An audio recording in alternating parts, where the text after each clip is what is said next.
Hello guys, in this video, let us learn one more interesting and real-time scenario implementing property from AWS S3. What is that? It is a S3 lifecycle management. So before moving to that, let's see the scenario. Assume a lot of data is uploading in an S3 bucket regularly, and if all the data is maintained by standard storage, it will cost you more. Yes, it costs me more. Even if previous data is of no use after some time, since it is stored in S3 standard storage, it charges me a lot. So, what I want, what as a company, what you want to do, what company expect from you, it expect you to avoid this extra expenses and maintain data as per requirement only, right? Yes. So how do you can able to maintain this? How can you able to remove the unnecessary data, and how can you able to manage your objects among all the storage classes automatically? You can do this by using life cycle management. What is that? S3 life cycle management. By using this, you can able to manage your objects life cycle under S3. Under S3 storage, you can able to manage your objects life cycle by using this life cycle management. From this, you can able to trans you can able to provide transmission between storage classes as well.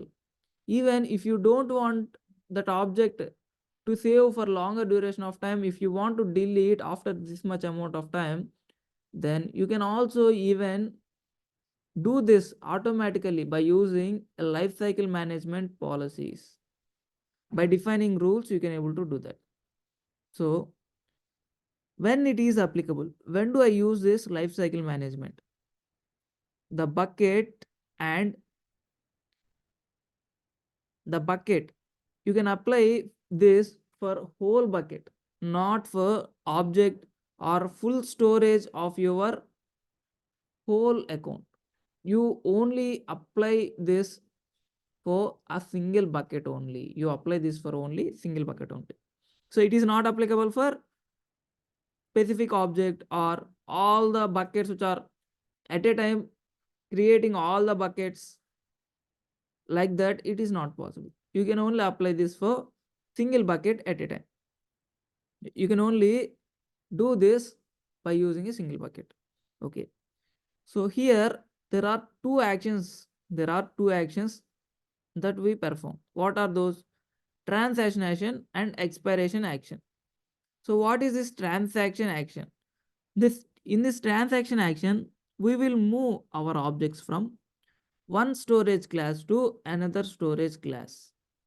So we can even define that by using the transaction action in lifecycle management.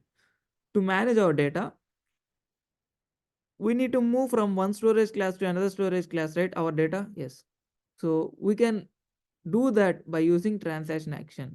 So after how many days you want to move, you can move your data from one storage class to another storage class based on this transaction action. Okay. So let's say I want to delete my data. I want to move my data to dustbin, or else I want to delete my data permanently after certain duration of time. So if you want to delete your data for after a span of time, then you need to write expiration action. So after this much amount of time, you need to delete this data. So let's say my versioning is enabled on my bucket.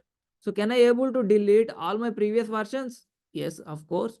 There is an option as well to delete all the previous versions by using this lifecycle management. Can I able to transmit them? Yes, you can able to transmit them. So can I able to delete current versions? Of course, you can able to delete. So if anybody asks you, when do you use this lifecycle management policy? So what is your answer? In order to manage your storage among storage types. Among S3 storage, you can use this lifecycle management. You can able to transmit your data after certain duration of time by using this lifecycle management, and you can even able to delete your data from buckets as well. Let's say my boss, let's say I joined in a company and my boss ordered me that just move my company storage to, so actually currently my company storage is maintained in S3 standard storage. Now I am expecting a solution. I'm expecting a solution to move my data from standard to any one of the storage class to maintain less cost compared to the standard storage class. But I will access that data infrequently, that is once a month. Then what is your preference? You will tell, sir, you can able to transmit it to standard infrequent access. Now manager will ask you, in standard infrequent access, do I have any duration? How much amount of duration do I need to store there? Then you will tell 30 days. Minimum you need to store up to 30 days in infrequent access, any of the infrequent access storage type. So he said, okay, and you'll transmit the data to standard infrequent access.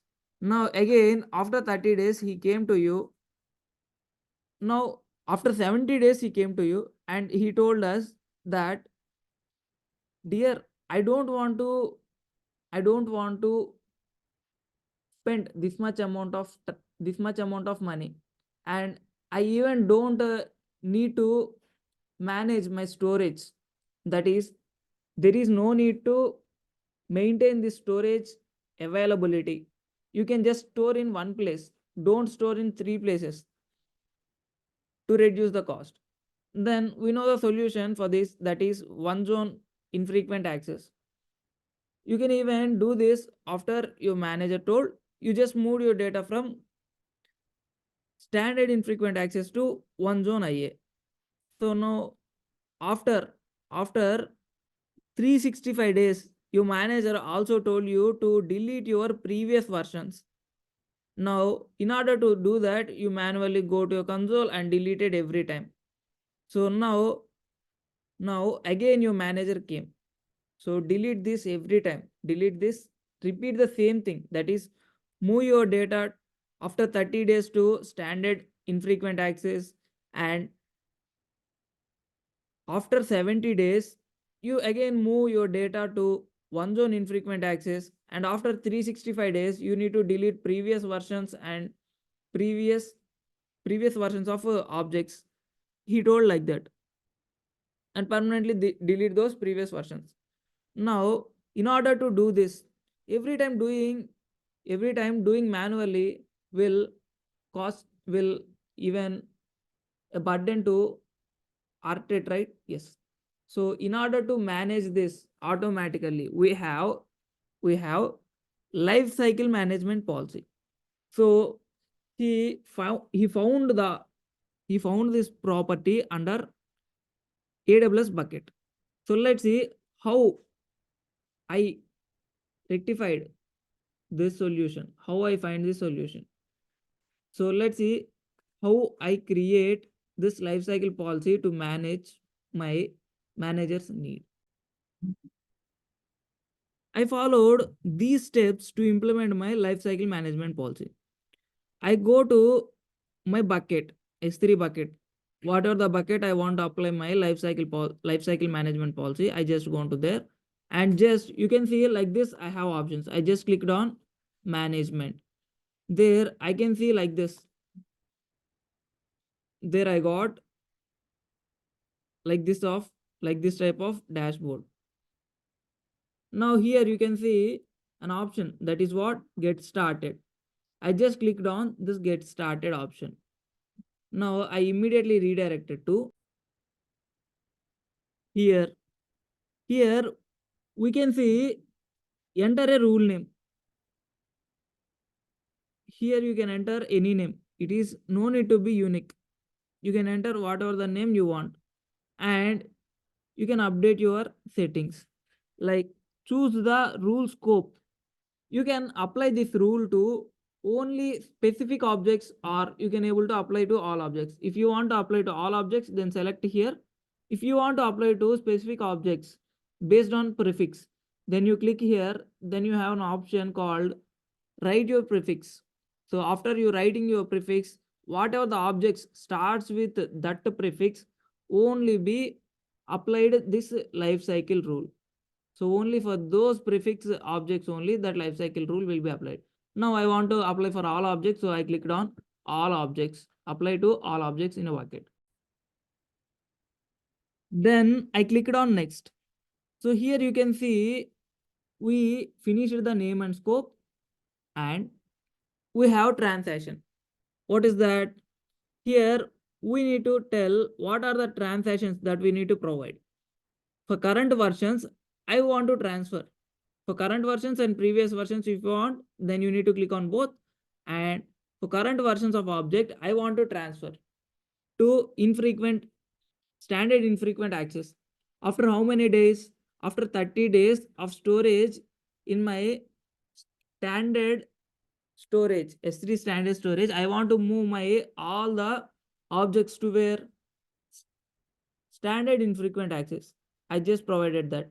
And then after 70 days, where I want to move my data, I want to move to one zone infrequent access. So like this, based on your specification, you need to provide what are the transactions you want to move and after how much days you want to move. So that you need to provide here. Then click on next. Now you said you have already set the transactions. Now whatever the thing is, you need to set the expiration. Do expiration settings for how much days after which data need to be cleared from your storage and save that.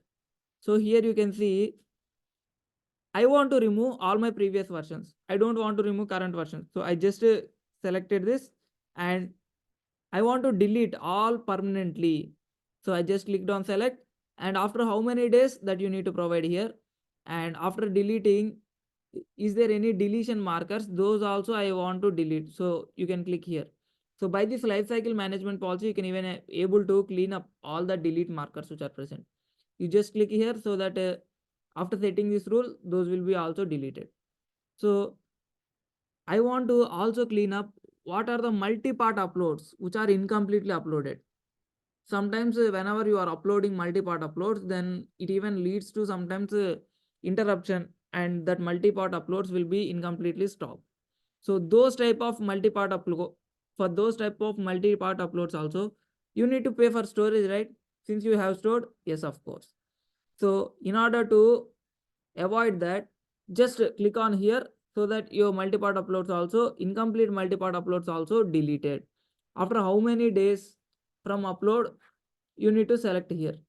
So I want to delete after 7 days. So I just clicked 7 here and just click on next. That's it, guys. You reach to the final step. Finally, an S3 bucket will lifecycle management policy is created and will be applied to all the data uploaded in future. So this is how you can able to create your lifecycle management policy, and this is when you can use this lifecycle management policy.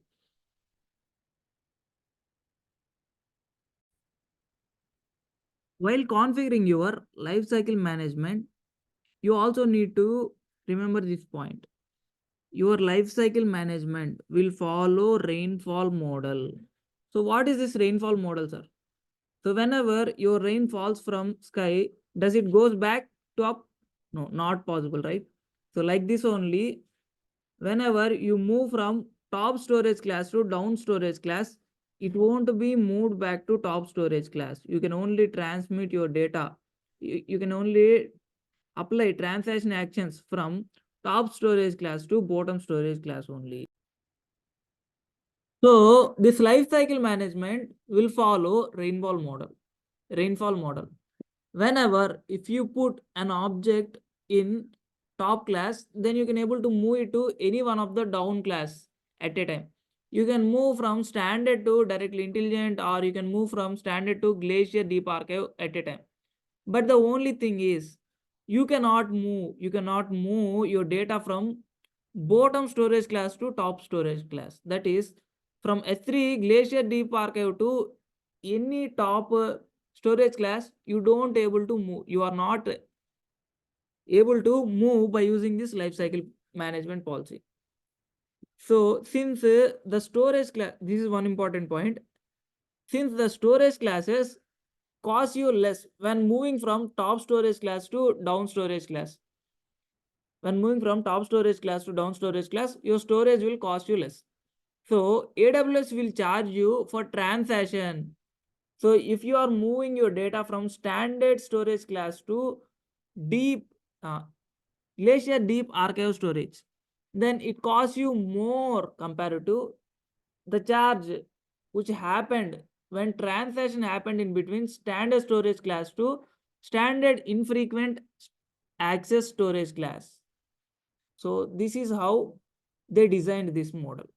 So whenever you transfer your data directly, let's say you provided the transaction of one object, you moved one object from standard storage class to standard infrequent storage class. It charges you, for example, it will charges you 0.1 rupees. Let's say you moved your object from standard storage class to Glacier Deep Archival, then AWS will charge you 1 rupee. So here for the transaction to standard infrequent access storage, it charges you only 0.1 rupee. But here it charges you 1 rupee. So which is costly? From standard storage class to Glacier Deep Archive. So AWS maintains in this way. In order to reduce the cost, what you do is while uploading your data, while transitioning your objects from top storage class to down storage classes, you just combine multiple objects into a single objects. You just combine multiple objects into a single object.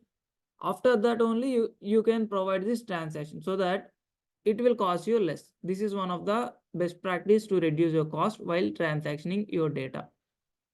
So one more important point that you need to remember is whenever you provided transaction action in this lifecycle management policy from top storage class to down storage class, you cannot move back your storage from bottom storage class to top storage class. You cannot provide transaction from down storage class to top storage class by using this lifecycle management. I hope you understood this. And one more important point, while using these storage classes, some of the storage classes will charge you nothing. For some of the storage classes, you don't need to provide how much duration you will save your data. For example, if you take an example of standard storage and intelligent tiering, it won't need any particular duration you must need to store. Whereas coming to infrequent access storages and Glacier storages, you need to tell how much amount of days minimum you need to store your data for certain duration. That is, if you see standard storage, standard IA or one zone IA, it will charge you, you need to commit for up to 30 days store your data. So coming to Glacier, you need to store for 90 days up to. So let's say I moved my object from standard storage to infrequent storage, standard infrequent storage. So one day my storage spent at standard storage and I just moved to infrequent storage. It will be charged only for one day. Since it is stored one day in standard storage, it will be charged for one day of standard storage cost. Then let's say after 5 days I want to move this data which is present in standard infrequent access storage to one zone IA. Then what happens? After 5 days, let's say I transaction and I assumed I only charged for 5 days. But the thing happens here is it will be charged for 30 days because it will charge up to minimum duration. So for 30 days you will be charged here. and then you moved your object to here. Now here what happens? Let's say after 100 days, after 29 days, after 29 days, I moved my storage to here. That is S3 Glacier by using the lifecycle management policy. What happens? Since you need to store up to 30 days in this one zone IA, you stored only 29 days and just moved that data to Glacier. At the 30th day, you are charged for here as well as here, because the you need to provide a basic, that is you need to store your data up to the limit whatever the object storage class will provide. So based on that conditions, how much days you want to store and what is the best storage class for you, and based on the charge and based on your requirements, you need to choose preferable storage and then use this lifecycle management policy. So I hope you understood what are the best practices that you need to follow, and you also understood the rainfall model, and you also understood how to create your lifecycle management policy by using management console. So I feel this video is contentful to you and you understood the lifecycle management option in S3 bucket. If you feel this video is contentful, then please like, share, subscribe, and hit the bell icon to get the latest update. See you back in the next video with another topic. Until then, bye bye guys.